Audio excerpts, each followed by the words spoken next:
The National Infrastructure Conference opened yesterday in Nimba County. The President Bouaka, was there to participate in the opening ceremony.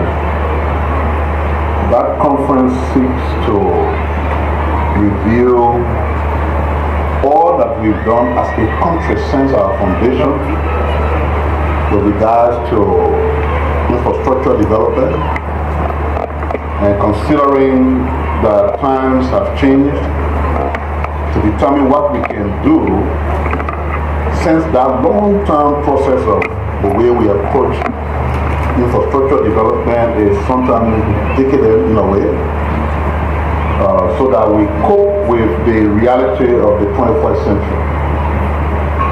That's what that conference seeks to achieve. The President was there. He called for people-centered infrastructure development initiative, noting that the prosperity of our country depends on the way we build our roads, the way we build our energy infrastructure, water infrastructure, and other public institutions.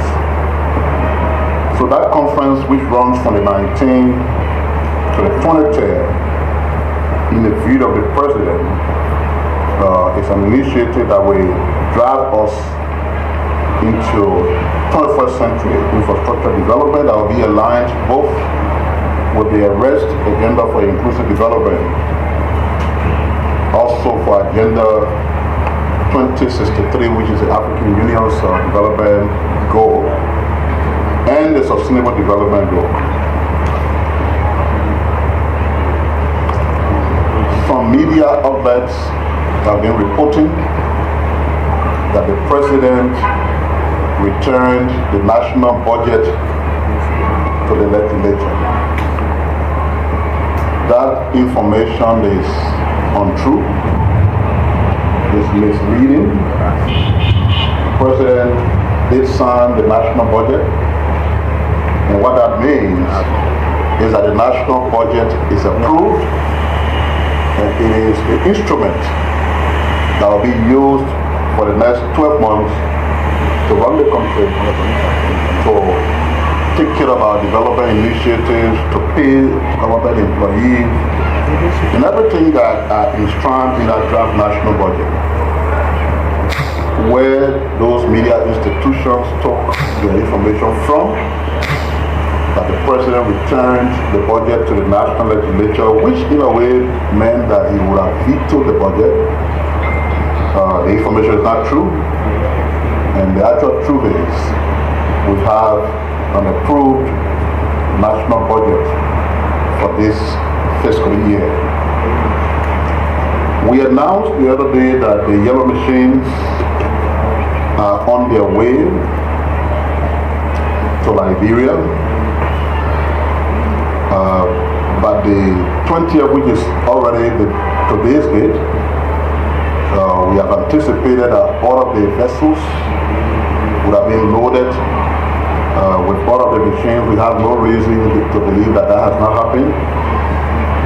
But at the end of the day, we confirmed with the Ministry of Public Works that that is the case, and that the machines are en route to Liberia. The official time, like we mentioned, is supposed to be 45 days. We wanted to be on the safe side due to shipping challenges that have delayed most times things that are meant to be shipped to Liberia.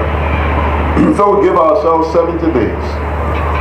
And by that projection, we said we hope that by March the 30th, all the machines will be here.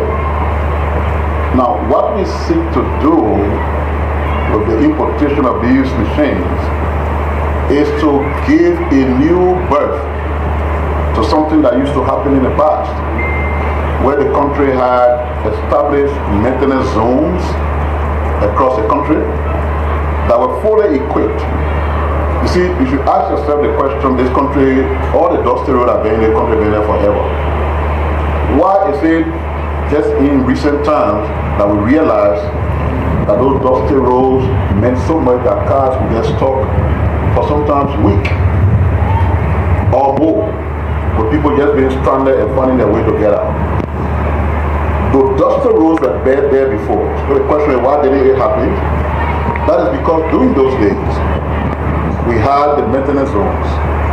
And those maintenance zones were equipped. And so what they were doing was that they were servicing those roads in a routine manner. And as a result, it was difficult, if not impossible, for any of those roads to spoil. So the reintroduction of the maintenance zone is what informed the purchase of these yellow machines. So we have determined where the zones, what each zone will constitute. And the entire country has been divided into 5 zones. For Zone 1, Zone 1 will comprise Grand Cape Mount County, Bombay County, and Bapolo County. Zone 2, Monserrado, Margibi, and Grand Bassa. Zone 3, Bong, Nimba, and Lofa counties. Zone 4 will comprise Grand Gide, Sino, and Riverside counties. And Zone 5 will constitute River G, Maryland, and Grand Trunk counties. Each of these zones are further considered into regions. And the zones I just mentioned are what we refer to as the maintenance zone, and they'll be constituted further into region. Region 1 will be referred to as the Western region. That Western region, of course, comprises the 3 counties that are named earlier, Cape Mount, Bombay, and Bapolo. What are we projecting to be the issues that we're supposed to resolve? The total kilometers of roads, for example, in Grand Cape Mount County, that are now paved roads, but that must be maintained so that they can be accessible and passable year-round. In Grand Cape Mount, the 642.46 kilometers of roads that must be maintained all year long. In Bombay, there's 454.12 kilometers of road. And in Bapolo, is 542.82 kilometers of roads. So, in total, in Region 1, which comprises the 3 counties, we have 1,639.40 kilometers of roads that will be serviced all year long by the availability and deployment the machines. So Cape Mount, as we said before, we have 1 set of the machine. Bombay will have 1 set, and Grand Cape Bapolo will have 1 set. So in that region, there will be 3 sets of the machines. What are some of the equipment that will be contained in a set of the machines? They will include front-end loaders, motor grader, bulldozers, backhoe, water browser tank or truck, compactor vibrator, it's called drum in engineering terms, excavators, tempo trucks, load bed, fuel tanker, jack hammer, and a series of logistics that are considered as PICK, P-I-C-K. So So what that means is that each of the 3 counties in that region will have a set of machines that will comprise the stuffs that I just named plus additional ones that I didn't mention. For region 2, we'll cover the southwest region. And the southwest region comprises MOI County, Monsolado County, and Grand Bassa County. What are the roads that we want to make accessible and possible in these regions per county? MOI will be focused on 607.12 kilometers of roads. Monserrado, 862.69 kilometers of roads. Grand Bassa, 1,336.84 kilometers of roads.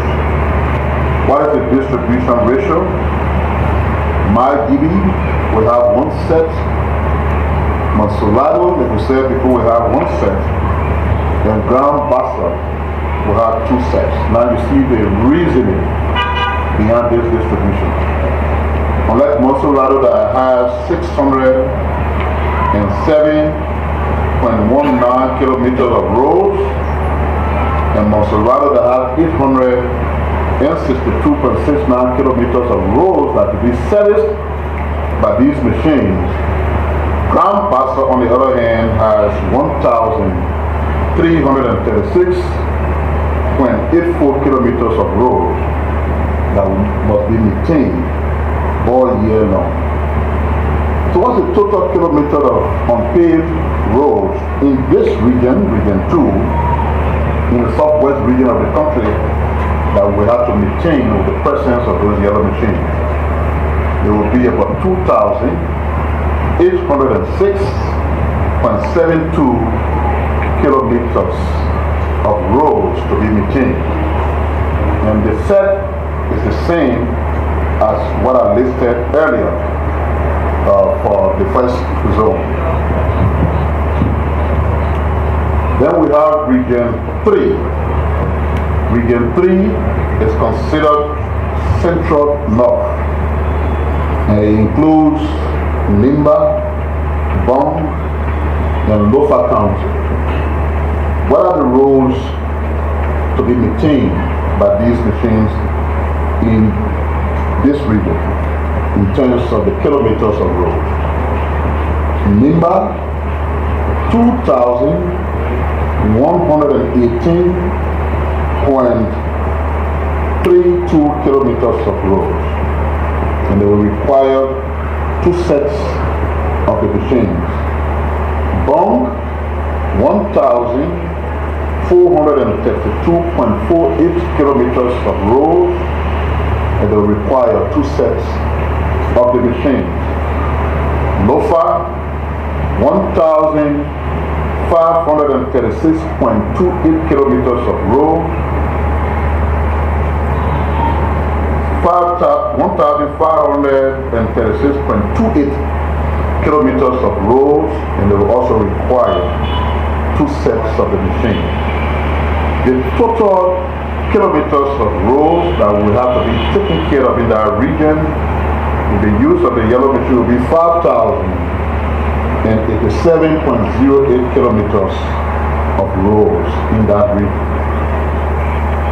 Region 4 is considered the southeastern region, and it comprises Grand Gita, River G, and Maryland counties. The kilometers of road for Grand Gita will be 802.36 kilometers of road, and they will have 1 set of the equipment deployed. River G will be 412.64 kilometers of road, and they will have 1 set of the machine. Maryland will be 378.58 kilometers of roads. They will also have 1 set. The total kilometers of roads that should be maintained regularly and routinely in the southeastern region will be 1,593.54 kilometers of road. Region 5 is also in the southeastern region. So southeastern region has two regions. So the first one, I believe, things that have been brought in the country will be used to sell it. Will be 13,019.11 kilometers of roads across the country. Now, if you see the scope of what I just read, it tells you that even though this country is almost 180 years, but most of the road infrastructures in the country remain unpaved. It is that problem that the current government is trying to solve with the rapid advancement of road pavement taking place across the country. It should not make you understand why we are working on Merikoma to Bonjima and from Selaye to Bonjima to ensure that that entire corridor is transformed from a dusty road is being to a paved road. It should also make you to understand why we are further advancing with the Table 4 agreement to allow our citizens to drive from the Simcoe Bridge all the way up to the boundary between Liberia and Sierra Leone on a 4-lane road. That's why we want to make sure they do similarly from that point up to Clay, and then from Clay to Tottenham on 2 lanes. And that is what feasibility reports have been submitted to the government that was done by the company free of charge to the country, so that we also ensure the pavement of the road that leads to Bakulo County, because as a country, if we should make progress economically, we can be confronted with over 13,000 kilometers of unpaved roads.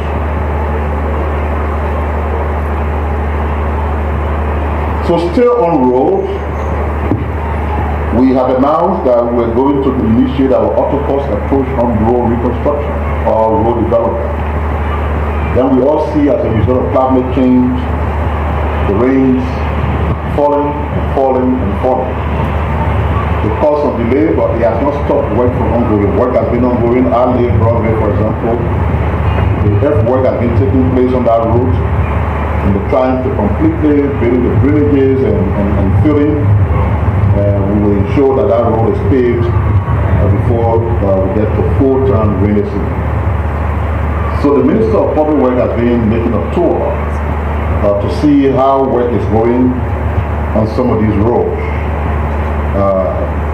He visited about 15 sites on the Bush Road Island, which is the road leading to from Freeport all the way up to the Simcoe Bridge, where it's ongoing. Along the Carway route, most of the road there were damaged. Most of them pavement have taken place. He went to inspect that in the Broadway community, the Jad Tolo Town Road, the VOA Road, and all these roads, works are taking place. And according to the Minister of Public Works, they intend to have those roads paved.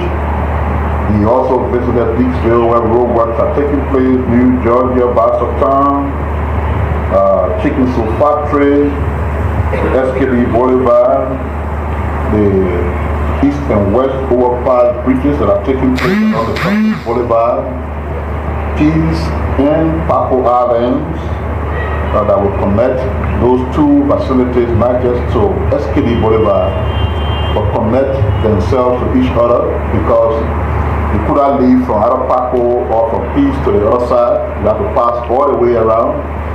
They've opened the road. Right now it's all about work and the dusty portion of it, but the intent is to have it paved so that the people who just can see each other but divided by the lack of road and the swamp cannot just start having access to each other, which they're doing already. As the road work is ongoing, motorcyclists are using that road. Somebody can just jump from Paco Island to Peace Island, from Peace Island to Paco Island, or to SKD Boulevard. So these are tangible interventions on road work in the country, which we appreciate as a government and we remain focused on it. During that tour, there's just one of the roads that the minister had concern with in terms of how slow it has been, but that's the chicken soup factory road. And the minister was clear that that road project has been slow in terms of actual commencement of pavement, and he was clear with the contractors. The contractors, QE24, they have showed the government that actual pavement on that road will commence by May, February.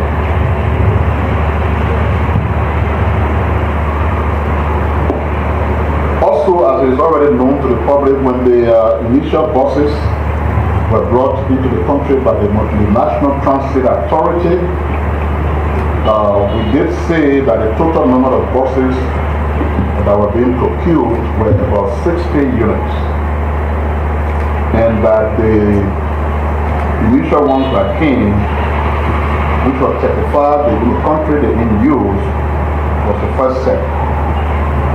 The additional ones, which are mini buses meant to go into neighborhoods, those big buses that were brought to 35, applying the major route, Tottenham Boulevard, going to Broadville, the Somalia Drive, some going out of town, Buchanan, Ganta, Bombay, Cape Town, those places that are very accessible by paved roads. But these mini ones will be moving into communities to take people deeper into the different communities instead of then just relying on motorcycles or keke. So the 20 additional mini buses that were meant to arrive in the country, they are all fully air conditioned, they've arrived. Each of them are 18-seater and they are mini buses, and they were supplied by the same supplier, ABK Motors Incorporated. In addition, 5 cargo trucks are expected as the last batch in this agreement to finalize the full arrival. Notwithstanding, we've been told by the National Transit Authority that they are not defining or limiting themselves to these 60 additional equipments that have been procured. These are what was possible within their reach financially. But as time goes by, the government will work towards having more buses, mini buses, etc., cargo trucks, so that more and more people can have access to public transport. We believe that the cargo trucks in particular will strengthen the transport of goods and materials all across the country. Overall, this acquisition highlights the government's commitment to expanding affordable, reliable, and efficient transportation for both citizens and foreign nationals within our borders. On January 18, the Liberia Special Economic Zone Authority officially handed over the Special Agro-Processing Zone, which is located in Grand Bassa, to the contractor HM&A, marking a major milestone in Liberia's agro-industrial development. The African Development Bank funded project will include site clearing, fencing, power line access, and 4.7 kilometers of access road over an 18-month period. That project should be actualized. The size covered 210 hectares of land voluntarily provided by local communities, resettled under the government's resettlement action plan. The project will create jobs, it will attract investment, it will enhance agro-processing, it will expand export and economic growth for the citizens of Grand Bassa in Liberia alive. The ceremony was attended by national and local leaders who pledged support to transform Grand Bassa into a strategic trade and industrial hub. The initiative reflects the economic zone's mandate to establish investment-ready economic zones as engines of industrialization and sustainable development. The Ministry of Youth and Sports, through its Youth Development Program, has recruited and assigned 249 cadets across public and private institutions, as well as 7 counties, for the 2026 National Cadet Program. The institutional assignments are as follows: Ministry of Public Works, 6 cadets; the Agricultural Industrial Training Bureau, 3; National Transit Authority, 5; Liberia Maritime Authority, 6; Liberia Water and Sewer Corporation, 5; the Ministry of Youth and Sports, 11; the National Lottery Authority, 3; the Elysian Logistics, 2; Ministry of Post and Telecommunications, 3; Liberia Telecommunication Authority, 5; the Ministry of Health, 10; National Fishery and Aquaculture Authority, 2; Access Bank, 2; Liberia Revenue Authority, 8; Environmental Protection Agencies, 2; the Ministry of Gender, Children and Social Protection, 6; the Ministry of Justice, 4; the Ministry of Agriculture, 3; Monrovia City Corporation, 4; MVTC, 2; Ministry of Commerce, 4. For assignment in the counties, Grand Bassa got 25 of the cadets assigned, Maryland 25, Lofa 33, Bapolo 15, Cape Mount 25, and Riverses 15. This distribution reflects the government's effort to strengthen youth participation in national development while ensuring county representation. The Ministry of Education has begun stakeholders engagement following the launch of the National Digital Learning Platform. The first section of the engagement brought together Parent Teachers Association, the National Teachers Association, and other educational stakeholders.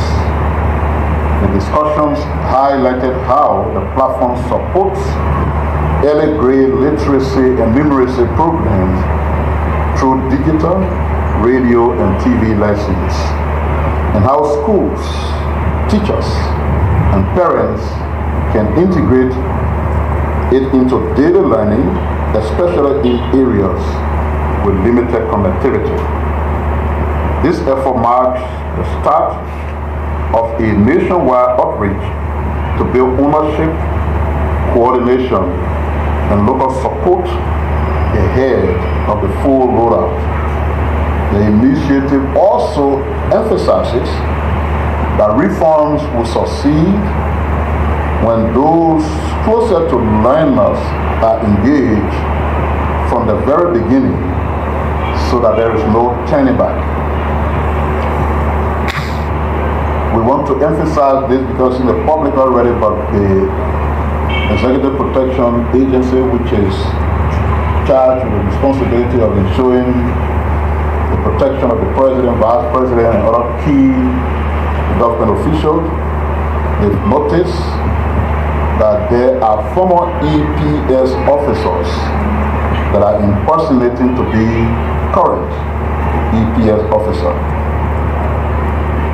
The force states categorically that a former EPS officer is just what it is, former EPS officer. And to do anything otherwise is the breach of the law that comes with grave consequences. because this is security matter, and this is a security unit that is charged with the responsibility to do DRP protection.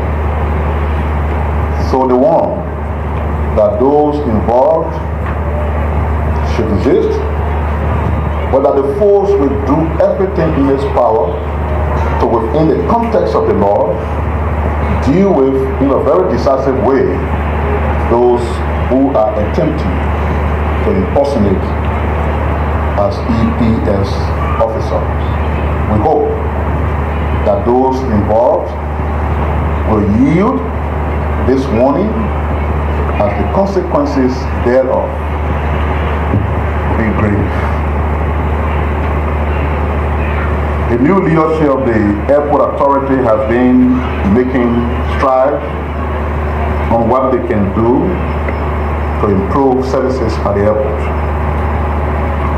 So the head of the airport with a delegation was in Addis Ababa, Ethiopia from the 13th to the 18th of January as a result of an official invitation extended to the management of the RIA and the Green Spring Airfield.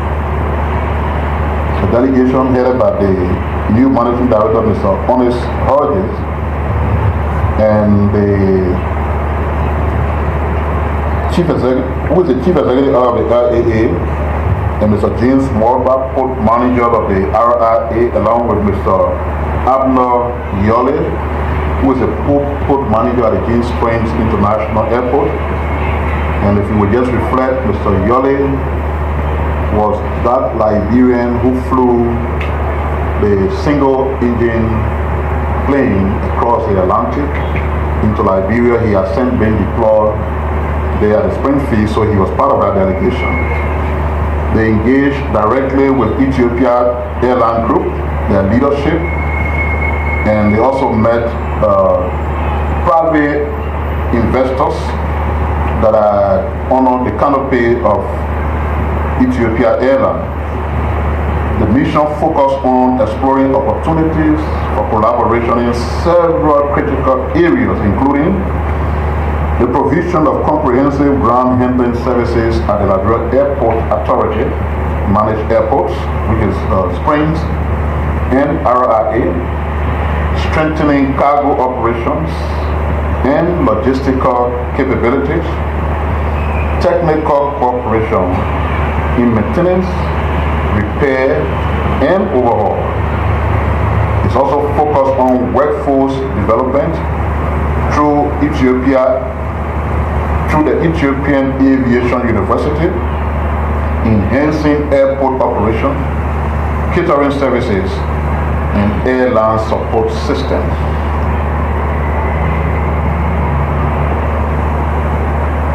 During that visit, the delegation toured key Ethiopia Airline Group facilities, including their corporate headquarters, their passenger and cargo terminals, their catering hub, their maintenance and overhaul complex, the aviation university, the airline operations center, and other strategic airport operation units.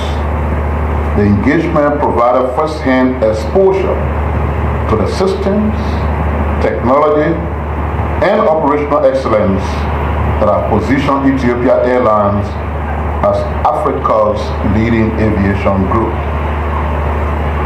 The managing director of our airport summarized and concluded his visit with the following comments.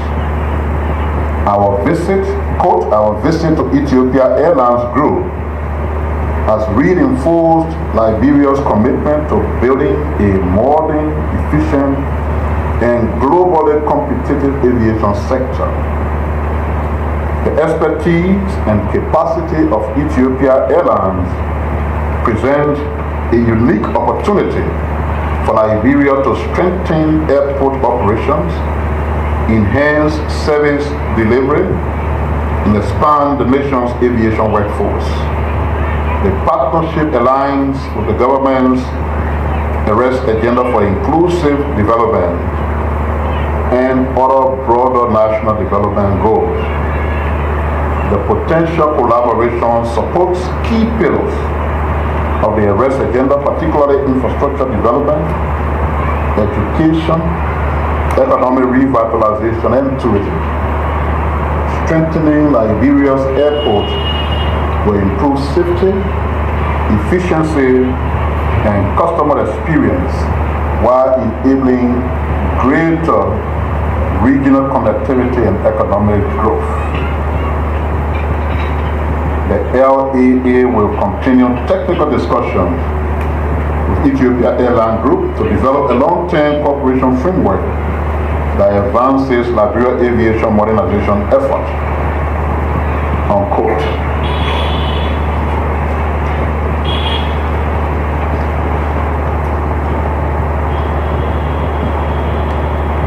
And just for the purpose of reiterating, as you all may be aware, on January 17, the President was in Conakry, Guinea, to attend the inauguration ceremony of President Doumbouya. The event gathered numerous African heads of states, including leaders from Senegal, the Gambia, Sierra Leone, Gabon, Mali, Mauritania, and Rwanda, as well as Nigeria's Vice President. Regional and international organizations such as the African Union, ECOWAS, and the African Development Bank also participated. The President's presence highlights Liberia's support for Guinea's transition to civilian governance and reaffirms Liberia's commitment to regional peace, democracy, and stability. Along the sidelines of the inauguration, he engaged with fellow leaders on security, on trade, and cooperation, and also met with Liberians living in Guinea. He congratulated President Doumbouya and emphasized strengthening bilateral and multilateral ties for peace and prosperity. The President was accompanied by First Lady Katumuwa Bwaka, Foreign Minister Sarah Bestro Nyanti, and other senior officials of government.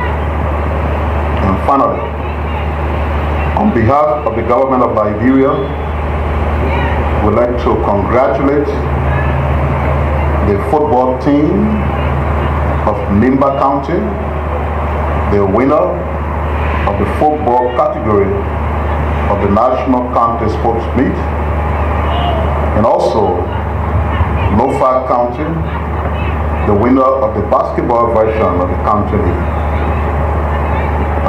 Kickball, we want to congratulate, what is that Magibi, right? What is Magibi mean here? Okay, now you are looking for what I say. We want to congratulate Magibi County for being the winners of the kickball category of the tournament. Generally, in the midst of different issues, differences that led to protests and other issues with government belief generally, that the county meet was a successful event, and we particularly would like to commend the leader of the Alternative National Congress, Mr. Alexander Cummings, who joined President Bwaka during the final match of the tournament, who walked alongside with the President when he moved to have the kickoff, and who the President had the chance to meet briefly behind closed doors to share notes on national governance issues.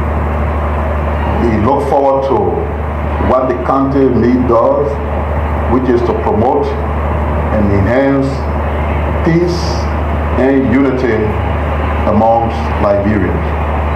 We just have to face the fact. I didn't go on the field, but I know what happened there. And even when our national team is playing, the crowd that was at that field, to the extent that people were fainting, the fire service had to deploy water tanks to revive people. It sends a particular message that the interest of our people in the county league is strong, and we must do everything to protect the sanctity and integrity of that competition. We also, as a West African nation, want to congratulate the Republic of Senegal on their winning of the African Cup of Nations. And with pride that they represented West Africa well, it shows that African football is in West Africa. So the government congratulates Senegal for being so courageous, for fighting so strongly and so bravely, confronting a home team on home soil and emerging victorious as the champions of Africa. Thank you for your attention. I report for royalty when I go on Minister Pia, you being the government spokesperson, my issue has been drawn to the issue of county league. Every now and then when we play county league, we found people kicking on the field. And then I want to know, or the public, or it is your recommendation as well. Is your government also thinking of placing a screen at the summer kind of sports complex where people who will not be able to enter the complex to watch the game will just be outside and waiting the game to avoid the overcrowdedness of the field and also people thinking on the field? Good afternoon, my name is Jackson and I'm Safari with the Sun TV. Mr. Minister, thanks very much for the elaboration, especially on the issue of the yellow machines. So my question has to do with the operational cost of the yellow machine. Will it be covered by the county development fund or the national fund?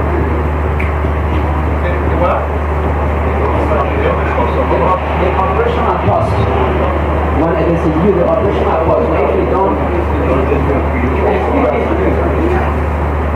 So my name is James M. Bala and I report for Middle George Africa United. I want to thank you so much for the good news when it comes to the government operations in the guide to work with business across the country. It's very good news for us. I thank you for repeating the information that the project we got back from the president back in the talk. About one thing we want to know, nobody everyone knows that the project candidates from the executive go to the house of the talk and go back to the executive mansion for final approval sign. So as we stand, that's why you repeating the information that no project from the president going back to the talk. As we stand, the project was projected at 1.2 billion. Does the project things at 1.2 billion or there is any change in the prices?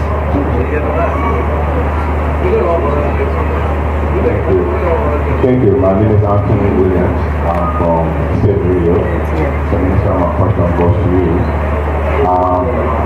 Sure, you're right. Thank you. So among several national updates that you gave, I just left the famous 72nd barracks, and the folks there woke up to the news this morning that the army is ready to occupy their property. I know several governments have made efforts over the years to, evacuate the people from out there, and a lot of them obviously are now, the ones I spoke to are now calling on government because the airline have given them a 14-day ultimatum. They're appealing for more time. But my question here is, since we've had several attempts over the years by several governments, I want to know how intentional are we this time about evacuating the folks from the barracks. Thank you. Thank you. My name is Desmond William. I report for Pinocas Watch newspaper. My concern specifically is being drawn to the LPS complex with the minister yesterday in evening. We did a podcast showcasing the progress of that project, and some critics went on the post try to talk about this thing, about credit thing. But as a journalist, as an independent journalist, I'm inclined to know that that project would have commenced under the previous administration of the CDC, but due to some other misunderstanding into our diplomatic relations with Ghana, and that project was put on hold. So I'm concerned to know on August 16, 2024, President Plaga program of that project, what specific strategy did this government apply to have secured funding from the Chinese government to have that project, under construction? Thank you. Good afternoon, I'm Larry SDK, and my question has to do with the road issue. With the minister, you made a lot of emphasis on the issue of the road.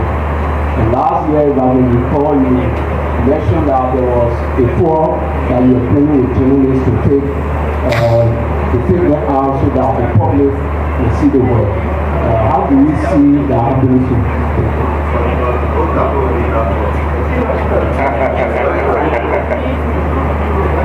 To welcome the Minister, my name is Nadisa. I will go for study. My question about last year we have jubilation within the country concerning a yellow machine arrived, which have gone out. The current president photo on it. I want to know what happened to the yellow machine then, and now you are talking about a new yellow machine will be arriving in the country in March.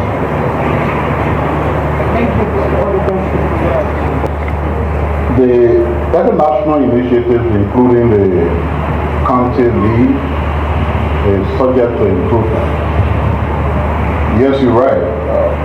Every final, in particular, of the county lead, the stadium is overcrowded. There are instances of people fainting.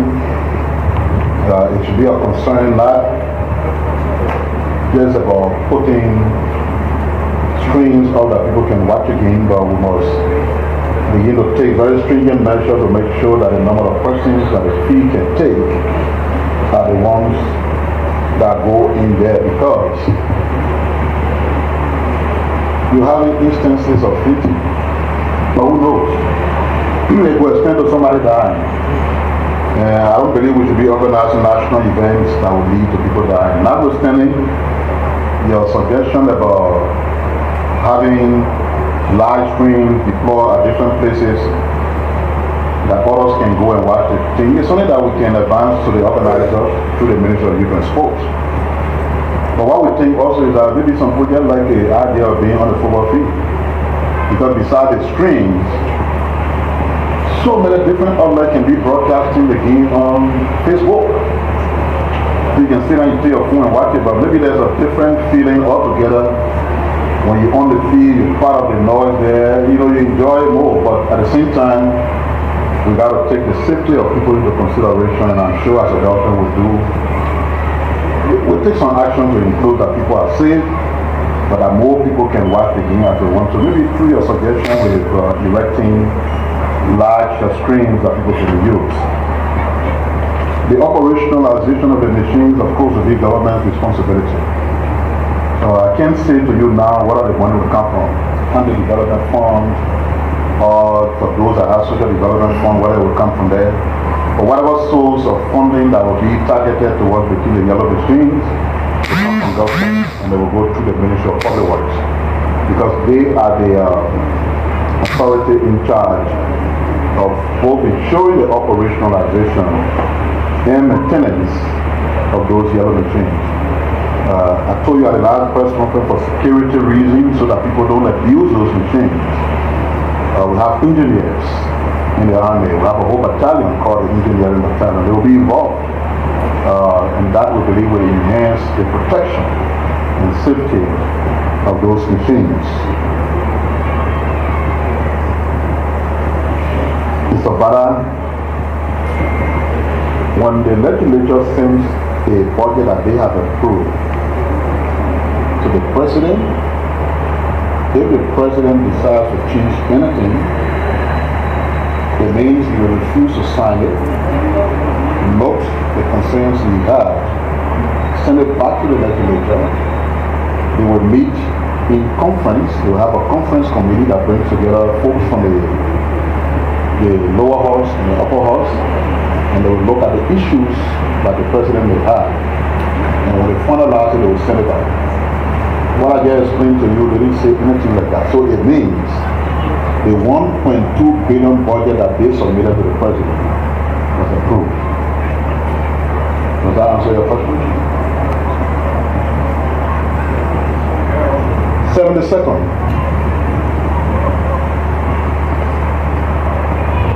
It will require your question about whether they're ready to do it now. I believe that the fact that and let me get something clear first.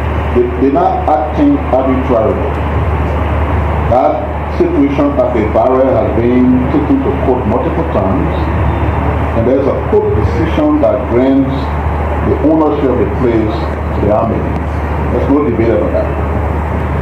It's been time in and time out when the army has requested the availability of the place because we're trying to improve the living standards of members of the armed forces. We all are aware that Camp Kesali was overcrowded. The living condition there wasn't good. They've been trying to decongest. They took some people there the other day, took them to other barracks.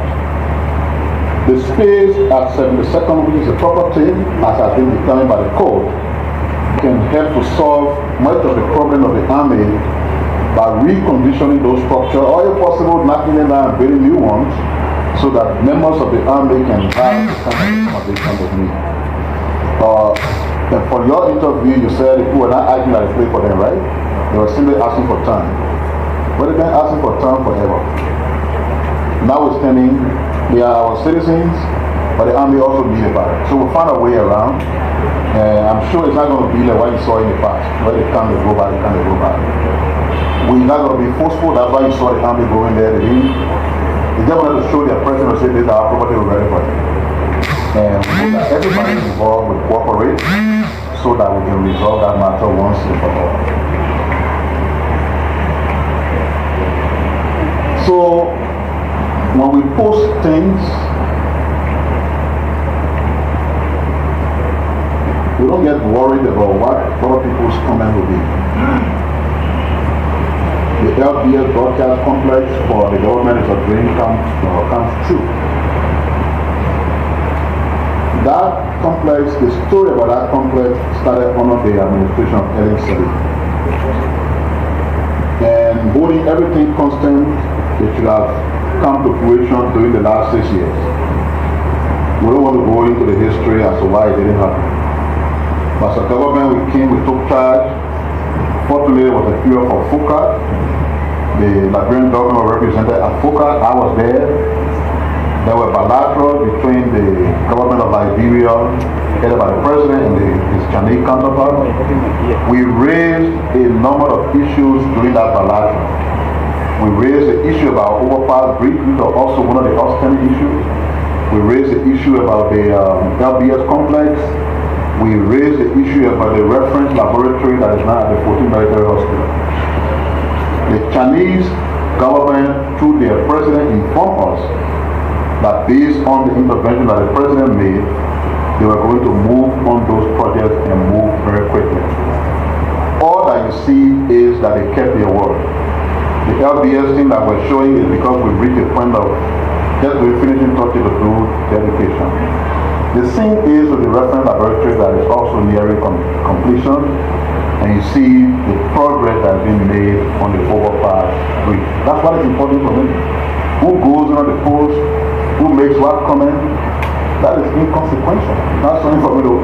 Every day when you make posts on social media, even your own birthday post, somebody can't know here and cause it. You'll be worrying about that. Yeah, you'll be scared to say, I will not post again. You keep posting. You know, if I was so by mistake see a post that I don't, a comment that I don't end on my page, Facebook is private. If I post on it, to my account, then you go talk about that there. If I want to delete that post, comment, I will delete the comment. If I want to punish him for that, I will block him. Then you will never see post from me again. Wow. You saw the photo, you go making flower with people. Because Facebook is personal, that's why people who can see you, they call them friends. The man who comes on your post and calls you 24 hours, not your friend. So you don't have to keep that person on your friend list. Block them. Then they will never see the thing that you can put that can make them better. They will never see the thing.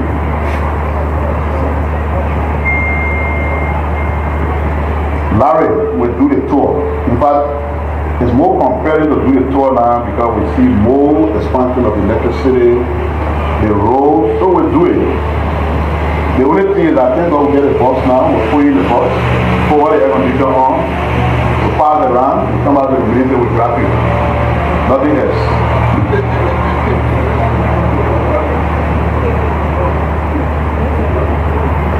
I think those are all your questions, if I'm not mistaken.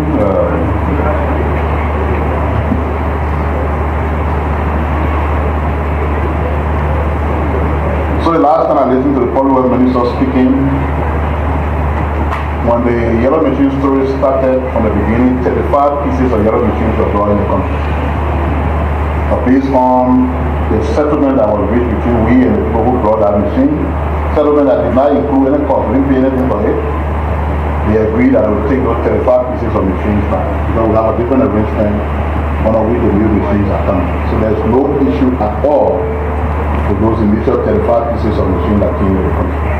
I hope that answers your question and all the other questions that were asked. We hope that by Thursday, you'll be back in the Charles Bayon Hall.